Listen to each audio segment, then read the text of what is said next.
आज पढ़ेंगे हम हमीरपुर डिस्ट्रिक्ट के बारे में। लास्ट टाइम उन्ना के बारे में पढ़ा था, है कुछ याद? गुरुद्वारे वगैरह पढ़ना है, वहाँ कल्चर महल के लिए वही है याद? हाँ, तब क्या बोल रहे हो? है याद? गठन कब हुआ था उन्ना जिले का? 1 सितंबर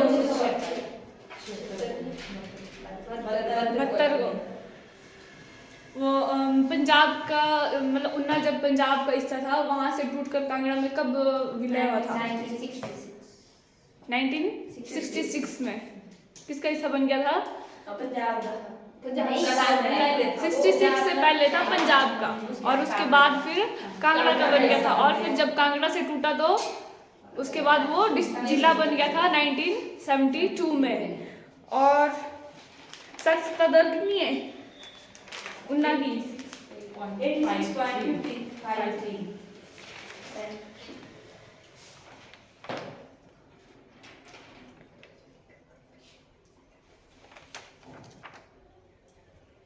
कुटलहर रियासत की स्थापना किसने की थी? जसपाल ने। कौन थे वो? एक ब्राह्मण थे और फिर बाद में राजपूत में चेंज हो गए थे। जसवा की राजधानी राजपूत या फिर राजपुरा। और जसवा की स्थापना किसने की थी? कब? 1170 ईस्वी में। ठीक है। कोटी रियासत की स्थापना किसने की थी? कोटी भौजी नहीं, सॉरी, भाजी। कोटी और भाजी। –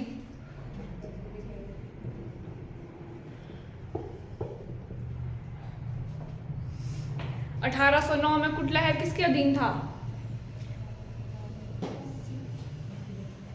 1809 में सिखों के। और कोटवाल वह किले का युद्ध किस किस के बीच में हुआ था? रणजीत सिंह और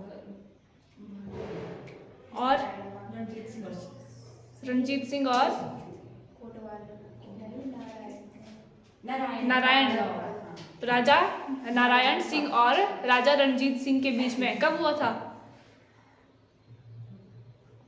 1826 ईस्वी में। उन्ना शहर की नींव किसने रखी थी? किसने रखी है? भीष्मा। किसने रखी थी? क्या कर रही है? हाँ, अब क्या कर रही है? फोन आ रहा था तो मैसेज कर रही हूँ, क्या करूँ? किसने की थी? उन्ना शहर की नींव किसने रखी थी?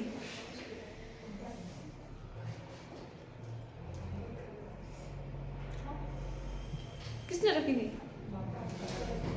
बाबा कलाधारी। याद रखना इसको। किसने रखी थी उन्ना शहर की नींव? बाबा कलाधारी। और कुटलहर के अंतिम शासक कौन थे?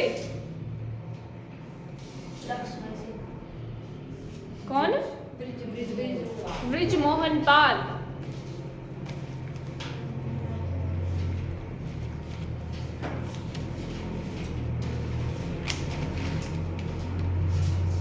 आपका जो उन्ना है किस पर्वत श्रृंखला में आता है? पूरी तरह से किस पर्वत श्रृंखला में आता है? किस में आता है? मैंने बता के किया था कि ये एक ऐसा जिला है जो पूरी तरह से किसी पर्वत श्रृंखला पर आता है पूरी तरह से। तो किस पर आता है? शिवालिक पर्वत श्रृंखला में पूरी तरह से आपका उन्ना जिला आता है। आज करेंगे हम हमीरपुर। हमीरपुर भी आपका कांगड़ा का ही हिस्सा था। वो भी आपका कांगड़ा से टूट करके एक जिला बना था, और वो 1966 में ही कांगड़ा में विलय हुआ था। जैसे उन्ना का है वैसे आपका मतलब रिलेटेड है इनके दोनों के, सेम उन्ना और हमीरपुर के। और इसमें जो मतलब इम्पोर्टेंट है संसार चंद है, मतलब उसी ने जो भी किया है वही इम्पोर्टेंट है आपका राजा एक संसार चंद। बाकियों का कोई इसमें ये रोल नहीं है। मतलब जो कांगड़ा के जो राजा थे उन्होंने ही जो वर्क किया है वही आपका उन्ना और हमीरपुर में भी सेम है। लेकिन इसमें आप ज़्यादा मतलब राजाओं के बारे में ज़्यादा नहीं पढ़ेंगे, उनका टाइम पीरियड वगैरह कुछ नहीं देखेंगे। तो सिंपल सी हिस्ट्री है इसकी, उन्ना की और हमीरपुर दोनों की। सबसे पहले इसकी जो हमीरपुर शहर है उसकी स्थापना कब हुई थी? तो वो हुई थी आपकी हमीरपुर शहर की स्थापना, ये हुई थी आपकी 1700 ईस्वी में। शहर हमीरपुर शहर की स्थापना हुई थी 1700 ईस्वी में। और उसके बाद मतलब जो आप बोलते हैं कि हमीरपुर का नाम हमीर चंद जो राजा थे उनके नाम पर पड़ा था, उन्होंने स्थापना की थी, हमीर चंद ने। 1700 ईस्वी में हमीर चंद ने स्थापना की थी। इन्हीं के नाम पर जो हमीरपुर शहर है उसका नाम पड़ा था। उन्होंने एक किले का निर्माण करवाया था और जहां उन्होंने वो किला बनवाया था उसी जगह का नाम उन्होंने हमीरपुर रख दिया था। और वो जो किला था उन्होंने वो बनाया था 1773 में। अगर आपसे पूछेंगे कि हमीरपुर शहर की स्थापना कब हुई थी, अगर आपके पास ऑप्शन होगा 1700 तब जाना है इसी के साथ, अगर ये नहीं होगी तो ये 1773 के साथ जाना है, क्योंकि 1773 में बनाया था उसने किला और उसी किले का नाम रखा था उसने हमीरपुर। अब ये दो डेट्स आएंगी, अगर आपके पास 1700 आएगा तो 1700 के साथ जाना है, अगर ये नहीं आएगी तो 1773। उसके बाद फिर इसमें आता है आपका सुजानपुर टिहरा। हमीरपुर में आता है आपका सुजानपुर टिहरा।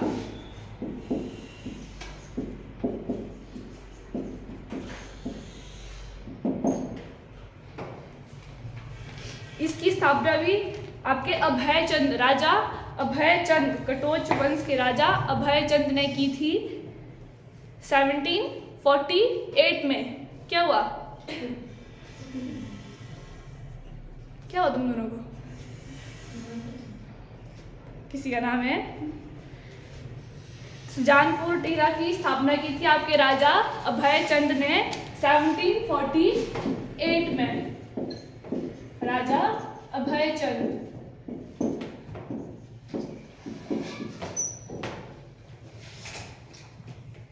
और जो सुजानपुर है उसकी पहाड़ियों पर इसने अभय चंद ने एक किला बनवाया था और उसी का नाम टिहरा रखा हुआ था। क्या हुआ तुम दोनों को?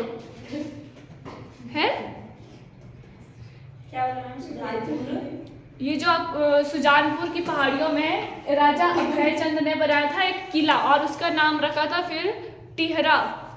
जो किला बनाया था अभय चंद ने उसका नाम था टिहरा किला। उसके बाद आती है ये तो सुजानपुर टिहरा की स्थापना थी। उसके बाद आता है सुजानपुर शहर। उसकी स्थापना की थी आपके घमंड चंद ने 1761 में। घमंड चंद 1761। जब सुजानपुर टिहरा पूछेंगे तो किसने की थी? वो अभय चंद ने। कब की थी? 1748 1748 ईस्वी में। और जब आपको पूछेंगे कि सुजानपुर शहर की स्थापना किसने की है तो वो की थी घमंड चंद ने 1761 में। और जो घमंड चंद है इसने 1761 में एक मंदिर का निर्माण किया था जिसका नाम है चामुंडा देवी मंदिर। चामुंडा देवी मंदिर वो भी आपका 1761 में हुआ था। हो गया इतना क्लियर? सुजानपुर टिहरा की स्थापना की थी अभय चंद ने और सुजानपुर शहर की थी घमंड चंद ने 1761 में। उसके बाद फिर 1761 से 1824 तक जो है ये जो आपका सुजानपुर है ये कांगड़ा की राजधानी रही। 1824 1706 से 1824 तक ये जो है आपके कांगड़ा जिले की राजधानी रही थी? जानपुर। हाँ जी, सुजानपुर। और उसके बाद आता है फिर संसार चंद। इसने भी कुछ समय के लिए सुजानपुर को अपनी राजधानी बनाया था और फिर गौरी शंकर मंदिर का निर्माण भी करवाया था। संसार चंद ने गौरी शंकर मंदिर का निर्माण करवाया था।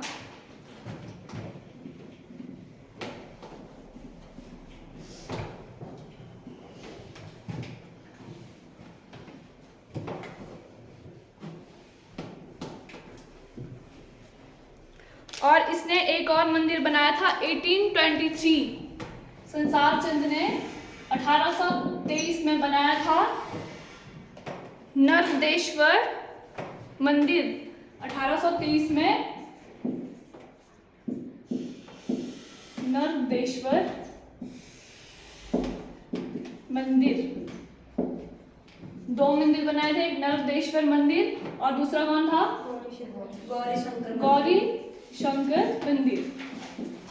ये बनाए आपके संसार चंद ने। और घमंडी चंद ने कौन सा बनवाया था? चामुंडा देवी मंदिर। और जो आपकी ब्रज होली है उसकी शुरुआत भी संसार चंद ने की थी। ब्रज होली की शुरुआत संसार चंद ने की थी। और फिर 1820 ईस्वी में जो है सुजानपुर में आए थे आपके विलियम मूर क्राफ्ट और जॉर्ज ट्रिवेक। विलियम मूर क्राफ्ट और जॉर्ज ट्रिवेक 1820 ईस्वी में ये आपके सुजानपुर में आए थे। और सुजानपुर में आपका एक स्कूल भी है, एचपी का एकमात्र स्कूल। कौन सा है? सुजानपुर टीरा में कौन सा है? सैनिक स्कूल कहाँ है आपका? सुजानपुर टीरा। वो आपका एचपी का एकमात्र सैनिक स्कूल है सुजानपुर टीरा में।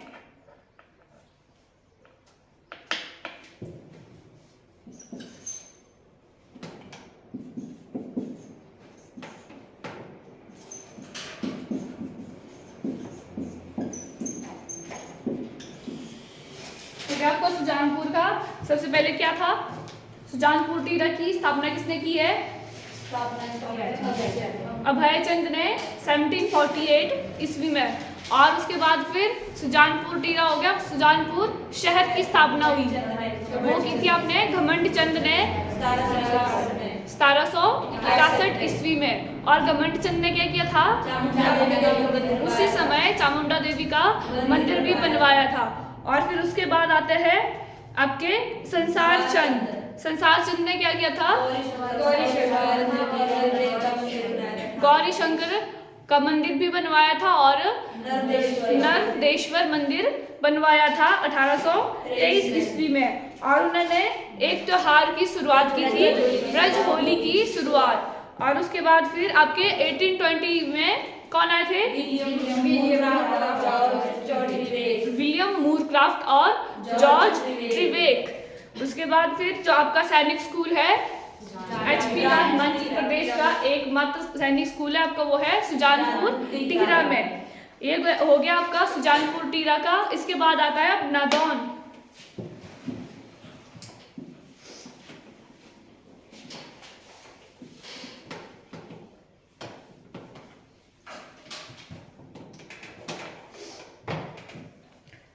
नादौन के पहले राजा थे जोधवीर चंद। पहले राजा या पहले शासक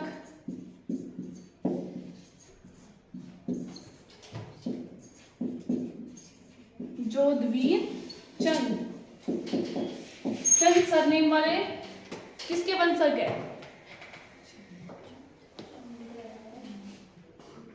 किसके?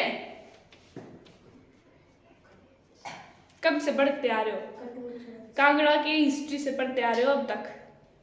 कटोच वंश। और फिर जो आपका नादौन और सुजानपुर है वो आपका व्यास नदी के किनारे में बसा हुआ है। व्यास नदी उसके किनारे में बसा हुआ है आपका नादौन और सुजानपुर टिहरा। आपका जो संसार चंद है फिर उसने अमतर को अपनी ग्रीष्मकालीन राजधानी बनाया था। अमतर ग्रीष्मकालीन राजधानी थी संसार चंद ने बनाई थी, वो थी अमतर।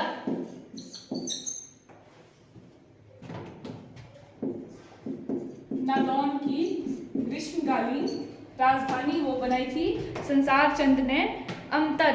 और उन्होंने एक नारा या फिर मतलब कुछ बोला था कि आएगा नादौन जाएगा कौन, ये दिया था संसार चंद ने कि नादौन तो आएंगे लेकिन जाएंगे कौन। फिर आएगा नादौन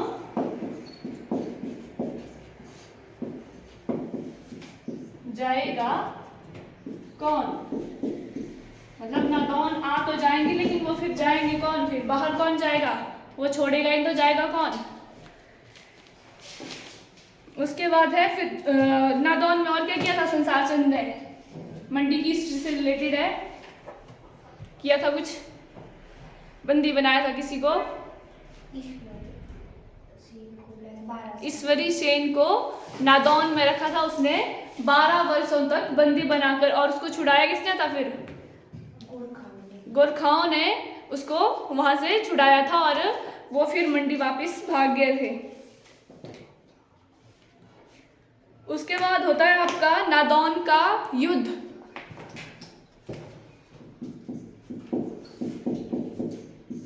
नादौन का युद्ध वो होता है आपका 1687 ईस्वी में। 1687 ईस्वी में वो होता है आपका गुरु गोविंद सिंह और बिलासपुर के राजा भीमचंद, उनका युद्ध होता है मुगलों के साथ। किसका, गुरु गोविंद सिंह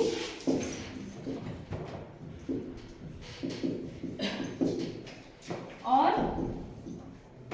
बिलासपुर के राजा भीमचंद, उनकी लड़ाई होती है मुगलों के साथ।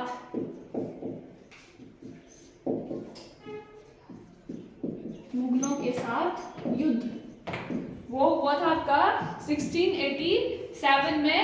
उसका नाम क्या लिया गया फिर, नादौन युद्ध। किस किस के बीच में हुआ था, गुरु गोविंद सिंह और बिलासपुर के राजा भीमचंद, बिलासपुर के राजा भीमचंद और मुगलों के बीच में। ये दोनों एक साथ थे, गुरु गोविंद चंद और भीमचंद, उनका युद्ध हुआ था मुगलों के साथ। उसका नाम दिया गया था फिर नादौन युद्ध। फिर आता है आपका 1806 से 1846 में जो आपका नादौन वो सिखों के अधीन था। 1806 से 1846 ईस्वी तक वो सिखों के अधीन रहा। और फिर उसके बाद वो 1846 में फिर अंग्रेजों के अधीन में आ गया था। 1806 से 1846 तक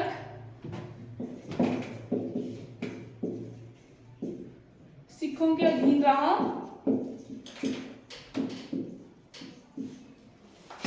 और फिर 1846 ईस्वी में वो अंग्रेजों के पास चले गया, फिर अंग्रेजों के अधीन।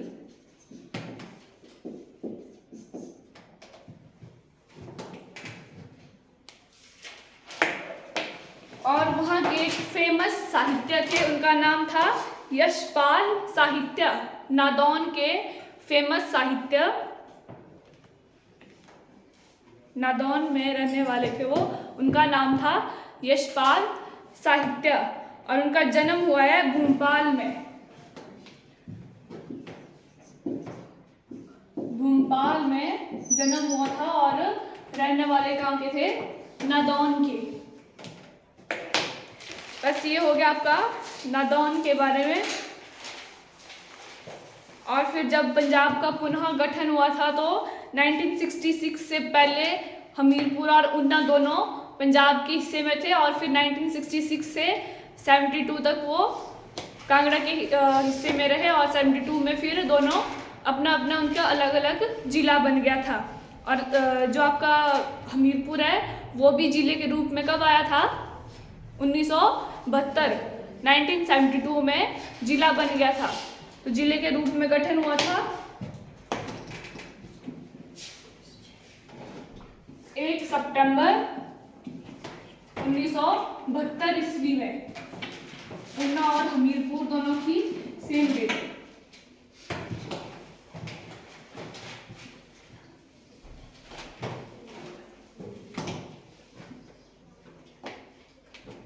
जिले के रूप में गठन हुआ था आपका 1 सितंबर 1972 में, और इसका जिला मुख्यालय कहाँ है?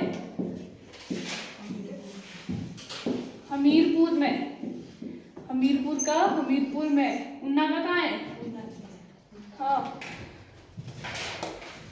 उसके बाद है एरिया, क्षेत्रफल कितना है उसका? हमीरपुर का 1118 वर्ग किलोमीटर या फिर किलोमीटर स्क्वायर, ये है हमीरपुर का क्षेत्रफल। उसके बाद आता है लिंग अनुपात, सेक्स रेशो।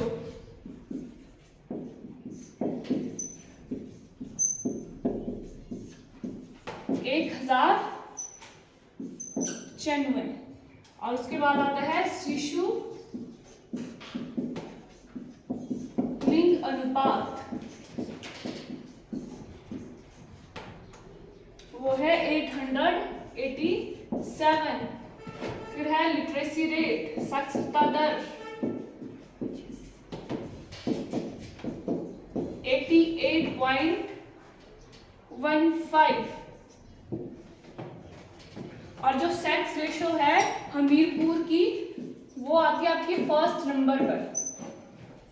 लिंग अनुपात सबसे ज्यादा आपका हमीरपुर में ही है, और आपकी जो लिटरेसी रेट है, साक्षरता दर है, वो भी शायद इसी की होनी, हमीरपुर की। ठीक है, वो बाद में करवा लेंगे इसको। और फिर आता है आपकी जो आपका हमीरपुर है उसकी सीमाओं के साथ कितने जिलों की सीमाएं लगती है? ये हमीरपुर, ये कितने में लगती है? ये कांगड़ा, मंडी, बिलासपुर, ऊना, कितने?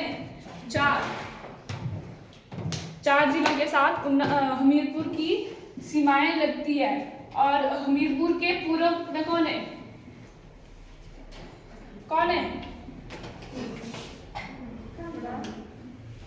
पूर्व में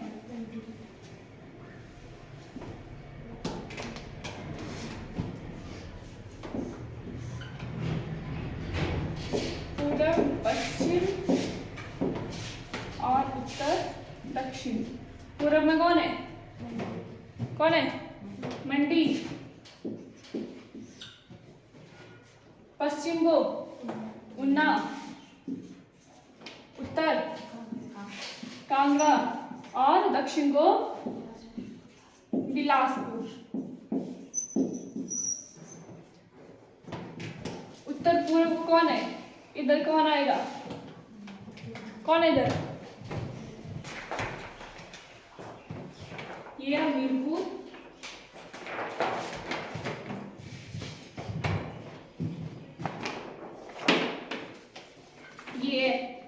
ये इसका पूर्व, पश्चिम, उत्तर, दक्षिण। अब इसका बोल रहा है पूर्व उत्तर को कौन है? कौन आ रहा है? ये है पूर्व और उत्तर के बीच में मंडी तो है। ये मंडी का आ रहा है, तो यहाँ क्या आएगा? मंडी। पूर्व में नहीं आ गया था क्या? पूर्व में भी है, और पूर्व उत्तर में भी है। और फिर आता है आपका उत्तर पश्चिम, उत्तर और दक्षिण। अब आपका दक्षिण और पश्चिम के बीच में यहाँ कौन आ रहा है? ऊना। तो यहाँ क्या आएगा? ऊना। ये याद रखना है, ये वाला मंडी और उन्ना। पश्चिम और दक्षिण में आपका उन्ना है, पूर्व और उत्तर में मंडी आता है।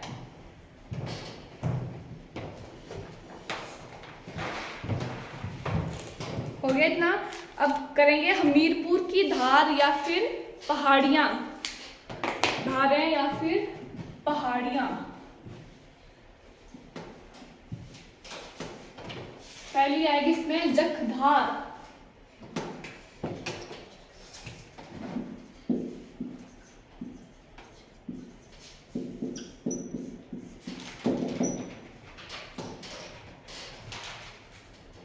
ये जो जखधार है आपकी, ये एंटर करती है आपकी नादौन से हमीरपुर में। एंटर करती है आपकी नादौन से हमीरपुर में। मतलब ये है पहाड़ी, ठीक है। अब जब एंटर कर रहे तो यहाँ क्या आ रहा है, नादौन, और यहाँ हमीरपुर में एंटर कर रहे तो जो नादौन है वहां से एंटर करती है हमीरपुर में। फिर उसके बाद है जो आपका हमीरपुर है वो जखधार के पूर्व दिशा को आता है। जैसे ये है जखधार, तो यहाँ है आपका हमीरपुर, तो किस साइड, किस दिशा को है, यहाँ आएगा ये पूर्व दिशा को। मतलब जखधार के पूर्व दिशा को आता है आपका हमीरपुर। फिर इसी के साथ आती है आपकी काली धार। यहाँ से छोड़कर यहाँ आती है आपकी काली धार, मतलब इसके साथ टच होती है। जो आपके हमीरपुर के साथ टच करती है वो है काली धार। कहाँ पड़ती है ये पड़ती है आपकी कांगड़ा में, ठीक है। जखधार आपकी, और वो कहाँ से एंटर करती है, नादौन से हमीरपुर में एंटर करती है, और हमीरपुर है आपका जखधार के पूर्व दिशा को। और फिर उसी के साथ टच करती है आपकी कौन सी धार, काली धार, जो आपकी कहाँ है, कांगड़ा में। उसके बाद आती है आपकी 16 सिंगी धार। दूसरी है 16 सिंगी धार। जितना बड़ा नाम है उतनी बड़ी धार है, मतलब ये हमीरपुर की सबसे लंबी धार है। बस ये याद रखना है कि जितना लंबा इसका नाम है उतनी लंबी ये हमीरपुर की सबसे लंबी धार है, सबसे लंबी धार।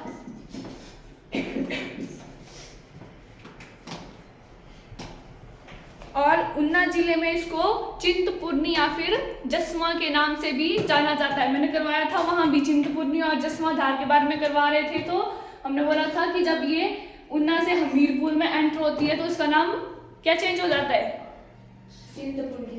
चिंतपूर्णी तो था, उन्ना में था, इसका नाम चिंतपूर्णी या फिर जसवा धार। जब वो उन्ना से हमीरपुर की तरफ एंटर होती है तो 16 सिंगी इसका नाम बढ़ जाता है। मैंने करवा दिया, मेरे को आपसे ही पूछना चाहिए था ये पहले, वो याद नहीं रही इसकी।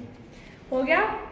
उसके बाद आता है छबुत्रा धार। तीसरी है छबुत्रा धार। तीसरी है जखधार, 16 सिंगी धार और छबुत्रा धार। काली धार मैंने बोला किसके मतलब टच करके इसको, वो है काली धार, ये कांगड़ा की है, ठीक है। बस इसको ऐसे याद रखना कि छबुत्रा धार का है, हमीरपुर में है। जखधार का है, वो भी हमीरपुर में है। एंटर कहाँ से करती है, नादौन से एंटर करती है हमीरपुर में। और हमीरपुर जखधार के किस दिशा को है, पूर्व दिशा को है। और हमीरपुर के साथ टच करती है कौन सी धार करती है, काली धार, जो कहाँ स्थित है, कांगड़ा में। उसके बाद है 16 सिंगी, जो हमीरपुर की सबसे लंबी धार है। और उन्ना में इसका नाम चिंतपूर्णी या फिर जसवा धार है, ठीक है। अब आएगी आपकी नदियां, हमीरपुर की नदियां। कौन सी नदी बहती है आपके हमीरपुर में,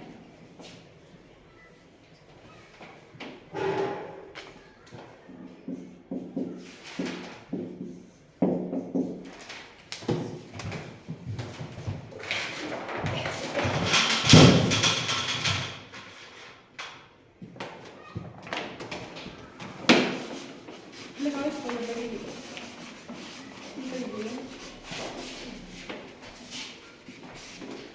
इधर देखो, हमीरपुर में है कोई नदी? ऐसे दे रखते हैं, लाइट थोड़ा सा आता है। ऊपर नहीं लगा दो इसको, लग जाएगी इधर। एक तो है ये पॉइंट, अच्छा ऊपर भी है। हाँ, देखो इधर, ये है हमीरपुर, इसमें कोई भी नदी नहीं बह रही है। हमीरपुर में कौन आएगी? है कोई? नदियों वाला ये है, ये जो ब्लू ब्लू है, ये इसका पता चलता है कि ये नदी यहाँ बह रही है। तो अब हमीरपुर में कौन सी बह रही है? कोई नहीं है। लेकिन यहाँ क्या करती है, ये जो कांगड़ा है और हमीरपुर है, इसमें जो सीमा बना रही है, ये आपकी व्यास नदी, मतलब किनारे किनारे से होकर के आपकी व्यास नदी जा रही है। तो लिखेंगे व्यास नदी है इसकी प्रमुख नदी। जो प्रमुख नदी है वो है व्यास नदी। लेकिन वो बहती हमीरपुर में नहीं है। कहाँ बहती है? बाउंड्री से, कांगड़ा और हमीरपुर की बाउंड्री के बीच से मतलब इनकी बाउंड्री बनाती है ये आपकी व्यास नदी। हो गया। और फिर आ गया आपका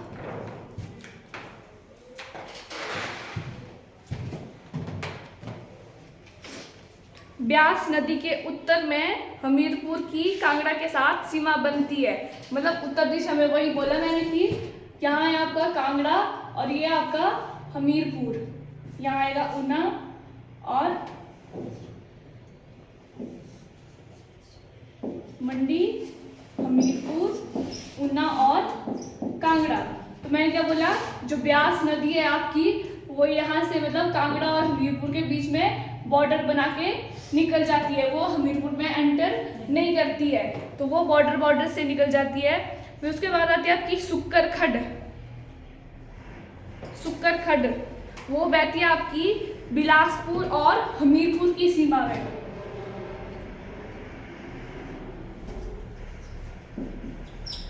ये यहाँ जो बिलासपुर और हमीरपुर की सीमा है, यहाँ बहती है आपकी सुक्कर खड्ड।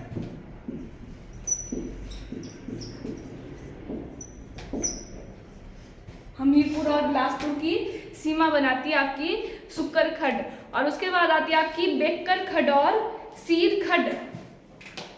बेक्कर खड्ड और सीर खड्ड ये हमीरपुर और मंडी की जो सीमा बनाती है वो है बेक्कर खड्ड और सीर खड्ड। उसके बाद आती है कुनाहा और मान खाट। वो है आपकी हमीरपुर में बहने वाली व्यास नदी की सहायक नदियां। व्यास की सहायक है कुनाहा और मानखड। कहाँ बहती है ये? कहाँ बहती है? हमीरपुर में। हमीरपुर में बहती है आपकी कुनाहा और मानखड, जो किसकी सहायक है? व्यास नदी की सहायक है। तो लग गया पता, सुक्कर खड्ड है वो किसका बॉर्डर, किसकी सीमा बनाती है? बिलासपुर और हमीरपुर का बॉर्डर बनाती है। फिर आती है आपकी बेक्कर खड्ड और सीर खड्ड, वो किस किस की बनाती है?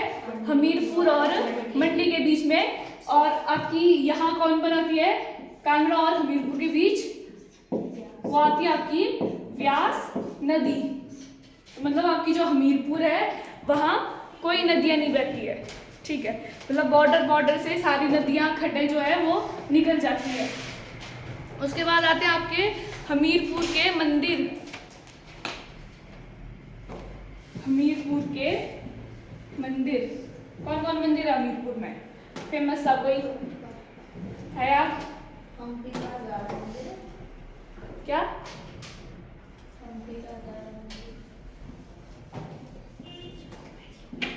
कोई और?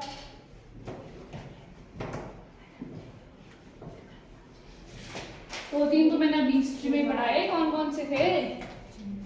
गौरी शंकर, चामुंडा देवी, गौरी शंकर और नर्मदेश्वर मंदिर। देखो एक ट्रिक है, अगर याद रखनी है, ठीक है, मतलब गौरी और गसोता है, ठीक है, एक दंपति थे, उनका एक बालक है, वो जाते हैं कहाँ, चामुंडा देवी के मंदिर, और वहाँ वो बजाते हैं बांसुरी। फिर बांसुरी क्यों बजाई उन्होंने, क्योंकि वो ईश्वर में विश्वास या फिर उनको मानते थे। अब वहाँ से आया गौरी और गसोता, यहाँ से आया आपका गौरी शंकर मंदिर, जो आपको बोला गौरी और गसोता, तो वहाँ से गौरी से आया गौरी शंकर मंदिर। फिर दूसरा क्या बोला, गसोता, वहाँ से आया गसोता मंदिर। फिर बोला हमने बालक, उनका एक बालक था, तो बालक से याद रखना है बाबा बालकनाथ, बाबा बालकनाथ हो गए। उसके बाद क्या था, कहाँ गए थे वो बालक के साथ, चामुंडा देवी मंदिर, तो आ गया आपका चामुंडा देवी मंदिर। फिर वहां जाके क्या किया था उन्होंने, मुरली या बांसुरी बजाई थी, तो मुरली से याद रखना है मुरली मनोहर मंदिर, मुरली मनोहर मंदिर। मुरली क्यों बजाई थी उन्होंने, ईश्वर पर विश्वास रखते तो ईश्वर कौन आ गए, नर्मदेश्वर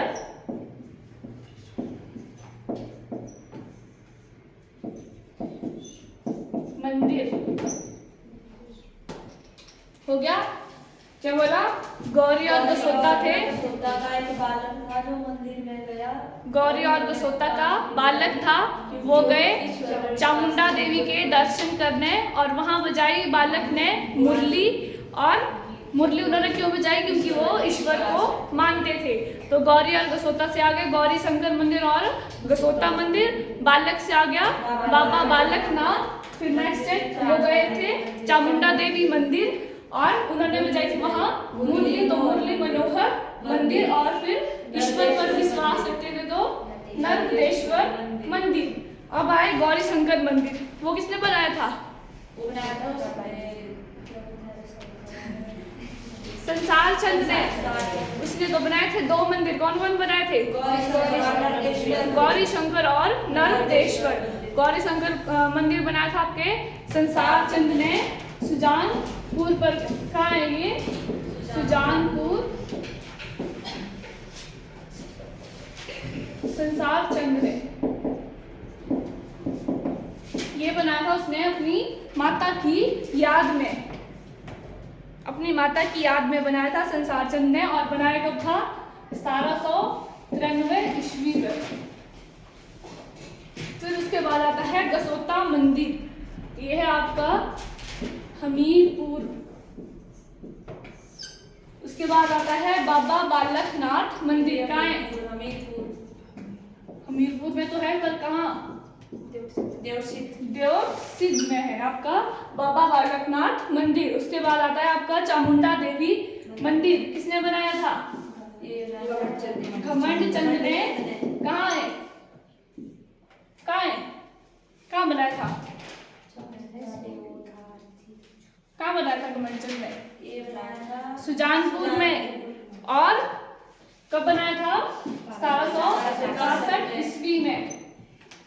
उसके बाद आते हैं मुरली मनोहर मंदिर, वो भी आपका सुजानपुर में है, और ये भी आपका संसार चंद ने बनाया है, संसार चंद। और कब बनाया था, 1990 ईस्वी में, 1990 ईस्वी में है। उसके बाद आता है नर्मदेश्वर मंदिर, वो भी संसार चंद ने बनाया था। कब बनाया था, 1823 ईस्वी में। और जब संसार चंद ने ये 2 मंदिर बनाए थे, वो बनाए थे किसी की सलाह पर, उसका नाम था प्रसन्ना देवी, उनकी सलाह पर उन्होंने वो मंदिर बनाए थे आपके मुरली मनोहर मंदिर और नर्मदेश्वर मंदिर।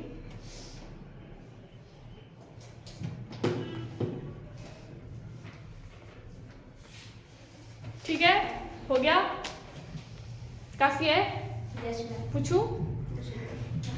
करो कॉपी बंद, करो कॉपी बंद।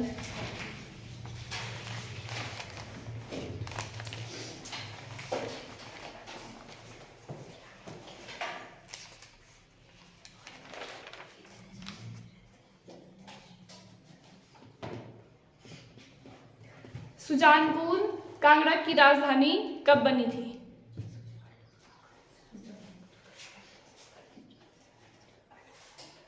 किसने बनाई थी? सुजानपुर को किसने बनाया था अपनी राजधानी?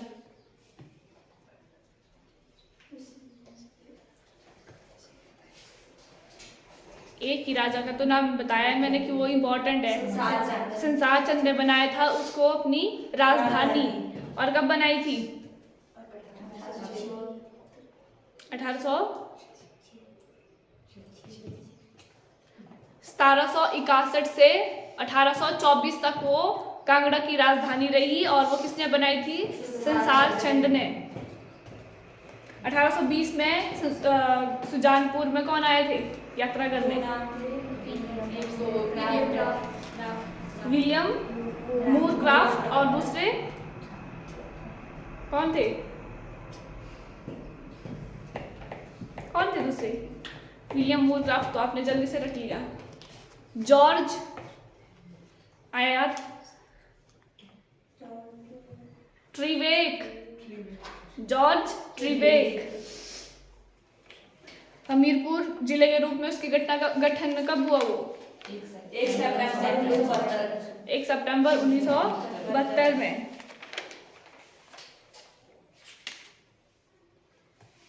सुक्कर खड्ड कौन है? सुक्कर खड्ड किसकी सीमा बनाती है? ये तो नहीं है।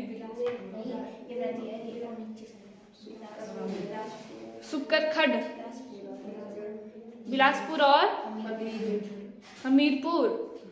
और आपके जो मंडी और मंडी और हमीरपुर के सीमा कौन बनाती है? कौन सी खड्ड है? हाँ, सीर खड्ड और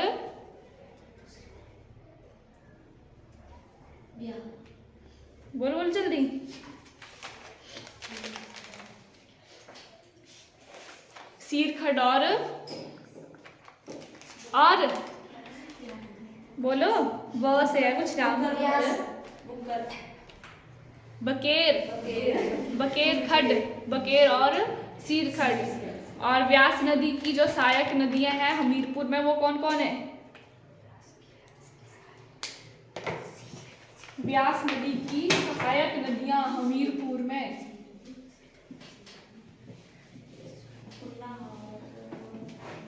कुनाहा और मानखड, वो है आपकी व्यास नदी की सहायक नदियां हमीरपुर में।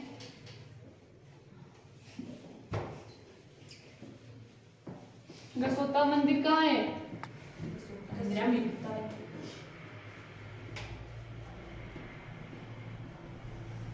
नर्मदेश्वर मंदिर किसने बनवाया था? कब? ठीक है।